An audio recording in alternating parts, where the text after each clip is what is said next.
Hello, my name is Eva and welcome to Stroke for Healing. And today I have a special guest, Miss Jessica Hooks. I I want to introduce her a little bit and then she's gonna share, okay? Okay. Jessica has 17 years of experience in speech pathology and holds a master's in public health. And it says for me, I had an HBM stroke on January 27th, 2023. That's why I'm talking like that. But I want you to comment below. And, welcome, Jessica. Thank you for being here. Oh, thank you for having me again. I'm excited for what we're going to talk about. Okay. And if you want to see other things Jessica has to say, you have to go to so playing that little girl. This is part two of my amazing interview. Okay, she's laughing to me because she doesn't really understand how good she is. 'Cause I was listening to it over again and said, oh, I need to work on this, I need to work on that. Okay, okay, thanks, Jessica. Go ahead. I'm sorry. Oh, no problem. No problem. Thank you for having me today. Would you like me to share a little bit more about myself? Yeah, And I would. okay, sure. So, as Eva said, I have about 18 years this year of experience as a speech language pathologist. Last year, I obtained my master's of public health. Also, on top of that, primarily because I have a heart and passion for the community, and I my desire is to see gaps closed um, that are obstacles for people who are survivors and care partners after acquired injuries, especially such as a stroke. That's a little bit about myself. I've been practicing. I continue to practice. Love what I do, and outside of that, I'm on several different committees to help be an advocate and just share my expertise to help make some improvements within communities across the country. Thank you for sharing. You are amazing. So make sure that you listen to what she has to say. And I have one of my first questions is why should I consider going to show groups? Uh, Can you repeat me in case I'm? Can you repeat the question? Yeah, absolutely. So the first question you have, and clarify me if I'm wrong, but it's why should you consider, or any survivor consider, going to stroke groups after they've had a stroke? Is Yeah. that okay? So that is this is a topic that I'm excited for this topic today. Number one, I think we're gonna have a lot of fun in talking about this. Why I think an individual needs to consider stroke support groups, or any group really, is that because it has so many benefits after a stroke. There's a lot of research that's coming out and that has been out that discusses socialization and the benefits of socialization for recovery after acquired brain injury, or such as or like a stroke. So there's a lot of evidence that shows that, from what they've been doing, someone who socializes versus someone who doesn't, you can see the changes in the improvements in recovery. So that's number one, the socialization. Number two, brain health. We need groups. We need social, and I say socialization a lot with support groups because that's a part of them. And again, when we talk about brain health and just aging in itself, again, that's one of the top things they discuss is socialization being key to help reduce the risk of any kind of cognitive decline as you continue to age. So even if you didn't have an injury, it's important to be engaged, especially after a stroke. You want to continue, you want to keep yourself engaged. The stroke support groups in itself, they provide not just the socialization, but they provide information to an individual that allows them the time to sit down and to hear it, absorb it, and ask questions. We all have been to the doctors. We all, and I love doctors. I love healthcare. I'm not knocking anybody, but we know their time is short in front of us, and they don't always have the answers. When you're in this kind of support group, oftentimes you're able to be that voice to say, "Hey, can we talk about this in a group?" Or when they do come up, you can hear not just your own opinions, but hear other people's opinions that start their questions might be something you never thought about that but can help you along the way. So it's kind of like healing and recovering in a community, which is really important and very vital as someone recovers. And that might not just be, and we'll talk more. I can talk a lot about this question in itself, but it might not just be support groups. But I know we're going to do a lot more talking. So I'm going to stop there at that question, and I hope I answered it quite a bit. Yeah. Uh, the some groups have been helpful for me. Uh, as an example, one of the people that were there, they had a recent fall, and they were able to say stuff about something. It sent them back, and the reason why you shouldn't take chances regarding a fall. So, and that's just one example of how the struggles have helped me. I always remember when I'm getting up, I remember what was said. I was thinking, be careful, don't fall. Are you doing it the way they taught you how to do it? So it can be very helpful. So what kind of prevention? You basically have answered that, but can you name some of the benefits? Yeah. What are the benefits? Yeah. So you want to know more of the benefits. So we talked about socialization, we talked about the brain health. You said one right there, movement.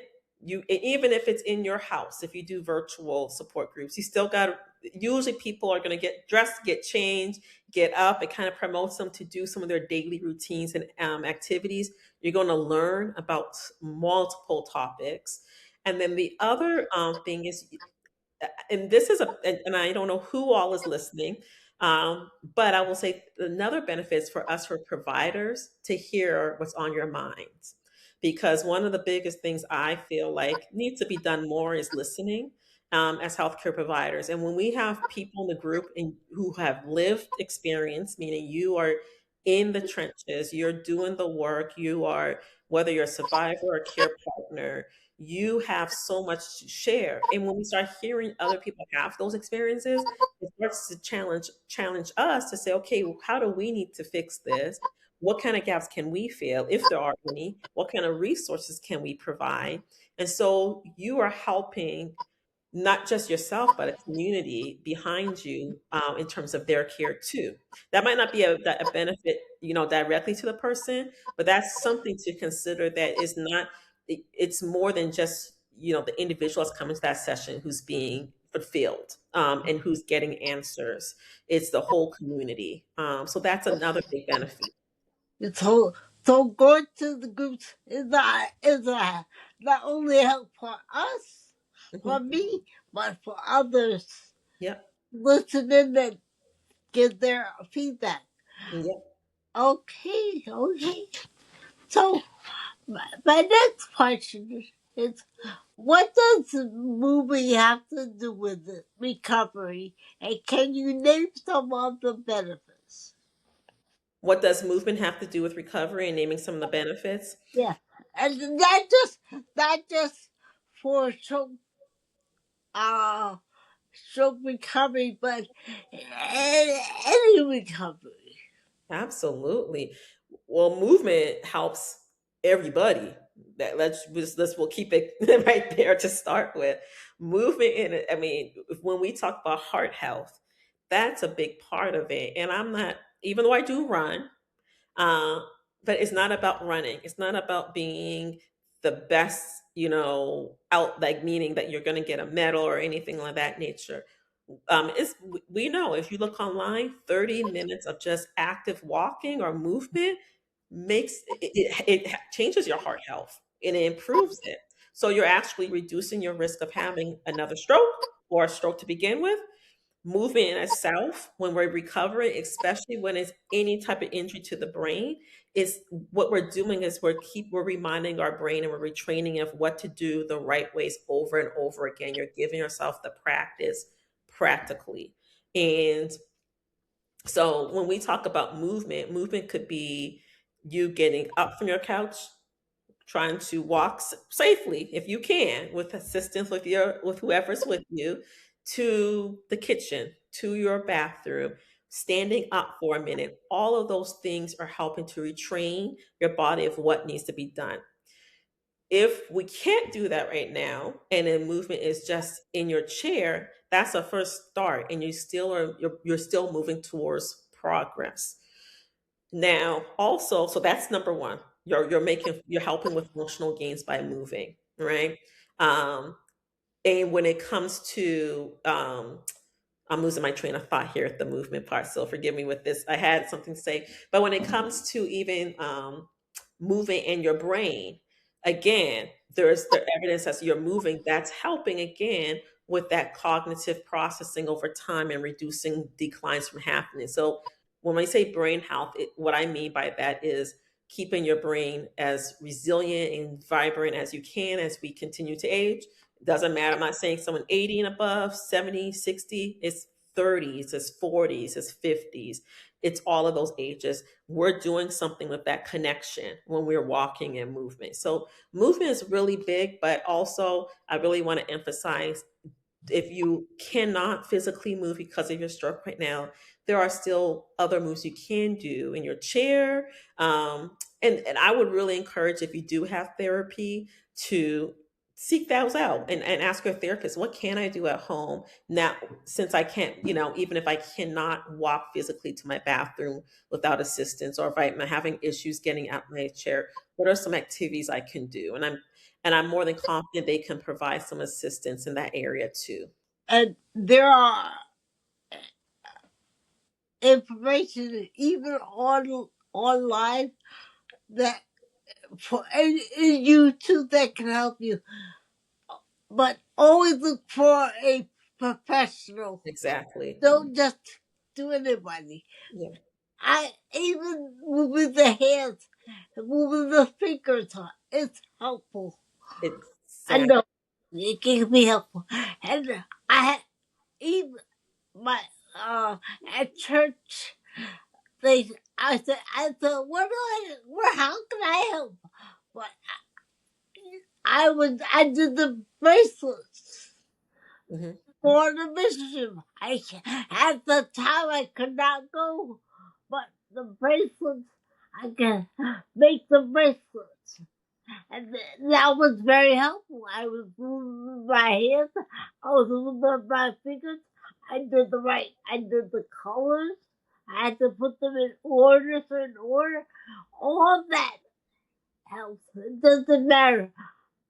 Small things can make a big difference. Yeah. And can I add something with that, Eva, that you just brought up? You brought up a good point.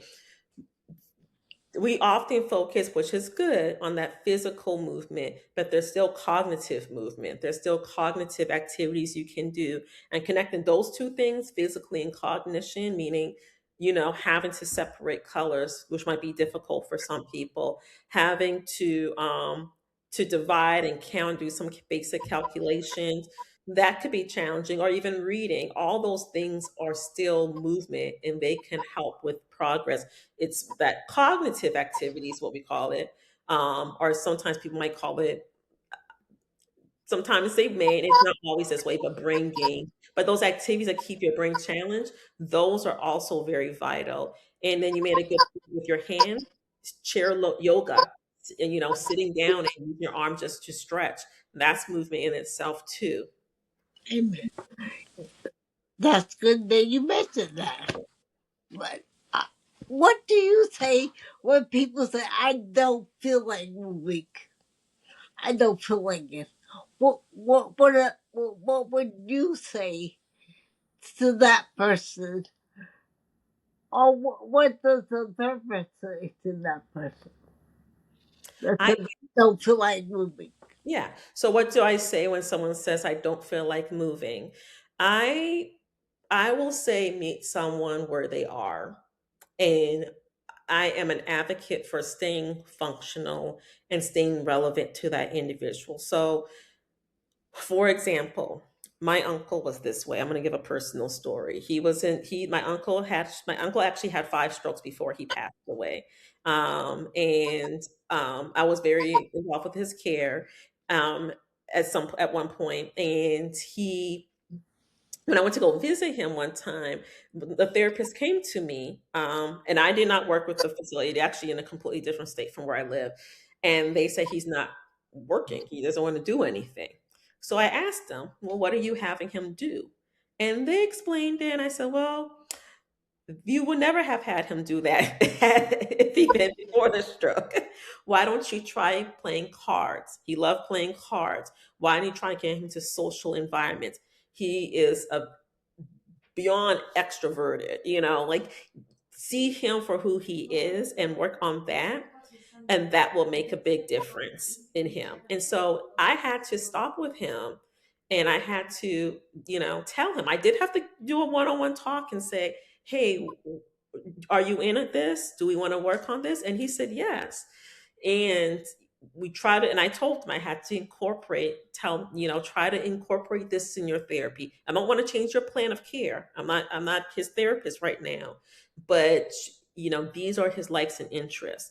So when it comes to people, even if they're not in rehab and they're at home, meet them. I would say, as if it's a care partner listening right now or a caregiver, meet that person with the things that they like, and slowly start to weave in other things. But work with what you have.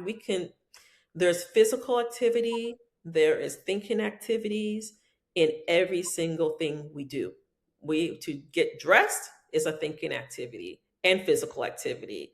Hey, To get to the bed, to the bathroom, that's a physical.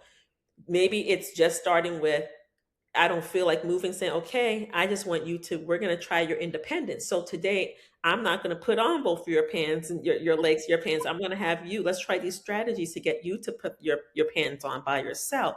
That's an activity. That person likes TV. I say, stop the TV every few minutes and just ask a couple questions, casual questions, no quizzing. Just, maybe share your opinion about what happened in that segment and say, what do you think? you know that's activities getting them to think. It could be with eating. What do you want to make? All we have in the kitchen is A, B, and C. What can we make out of this? You're using a thinking activity right there. Let's come in here. Can you help me stir this? If it's not about, just the small things, all of those things are movement. All of those things are thinking tasks. Everything could be worked into to making someone move. You just have to find that person, meet them where they are. they are great. These were great ideas. Yeah, The challenge is to put them into practice. exactly. Okay. Uh, what are things to do when you don't feel like it? You have answered that, so that's good. And my next question is there something else you would like to say that would encourage stroke survivors and caregivers? If What you could repeat the question, please. Yeah, absolutely. So anything else I'd like to say to stroke survivors and their care providers or care partners, caregivers? First thing is, I want to commend everyone for doing the work that they're doing. It's like you said, putting things in practice is extremely hard, and I'm aware of that. And everyone's story is so uniquely different.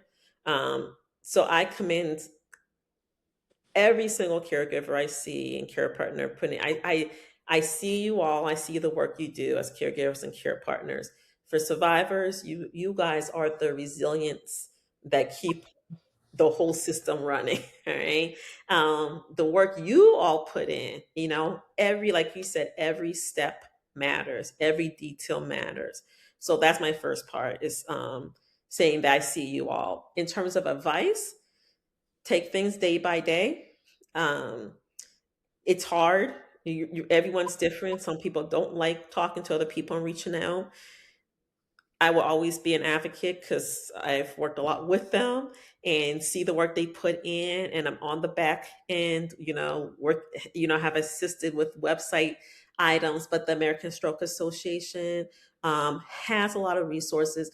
If you saw it one time, doesn't mean you've seen it all. They are constantly updating the websites based on what the current trends are and what's going on right now.